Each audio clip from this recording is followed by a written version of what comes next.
স্বাস্থ্য অধিদপ্তরের নিয়মিত বুলেটিনে জানানো হয় ২৪ ঘন্টায় নতুন করে ১৮,৪৯৮টি নমুনা পরীক্ষায় ৩,৮৬৮ জনের দেহে করোনা ভাইরাস শনাক্ত হয়েছে। পরীক্ষা হয়েছে তাদের শনাক্ত হয়েছে ৩,৮৬৮টি। ২৪ ঘন্টায় আরও ১,৬৩৮ জন সহ সুস্থ হয়েছেন ৫৩,১৩৩ জন। এদিকে রাজধানীর মুগদা মেডিকেল কলেজ ও হাসপাতালে নমুনা দিতে এসে শারীরিক দূরত্ব না মেনে লাইনে দাঁড়াতে হচ্ছে। অনেকে আবার রিপোর্ট পেতে কয়েকদিন লেগে যাওয়ার অভিযোগ করেন। ৭ দিন হয়ে গেছে, খুব সমস্যার মধ্যে আছি, রিপোর্টটা এখনো পাইনি, মেসেজ যায়নি।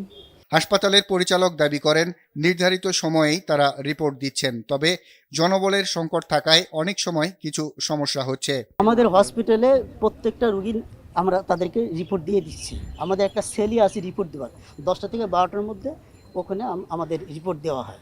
নারায়ণগঞ্জের কয়েকটি হাসপাতালে ঘুরে ভর্তি করাতে না পেরে এই রোগীকে মুগদা হাসপাতালে আনা হয়, কিন্তু অ্যাম্বুলেন্সেই অক্সিজেন লাগানো অবস্থায় মুখ দিয়ে রক্ত আসে তার। পরে পরীক্ষা নিরীক্ষা করে জানানো হয় রোগীর আগেই মৃত্যু হয়েছে।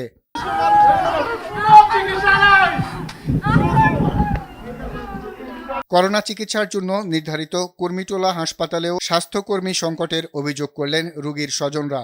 নন পজিটিভ করোনা রোগীর জন্য আলাদা ওয়ার্ড দাবি করেন তারা। আর বাদল, RTV, ঢাকা।